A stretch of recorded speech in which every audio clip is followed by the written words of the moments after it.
Pernah tak kita nampak ada kalangan orang rapat kita ataupun dekat video-video yang viral dekat TikTok, kita nampak orang ni buat kesalahan, dia normalisasikan suatu dosa, tapi macam tak ada azab pun untuk dia. Allah tak azab pun dia.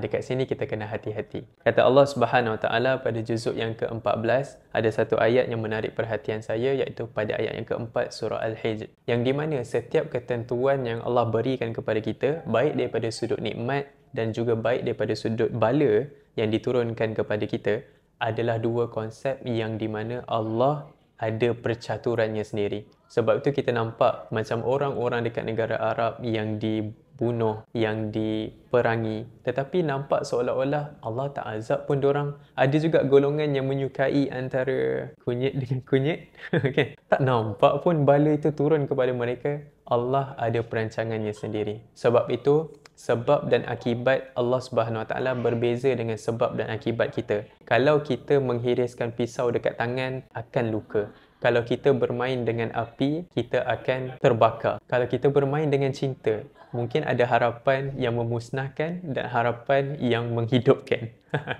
Okey, itu adalah sebab akibat dunia. Dan kalau sebab dan akibat Allah Subhanahu Wa Taala, kita jangan pandang terus akan azab kalau orang itu melakukan dosa. Sebab ada ruang taubat yang Allah berikan kepada mereka. Bahkan bukan pada mereka, Allah berikan ruang taubat itu kepada kita sendiri untuk jadi lebih baik daripada hari semalam.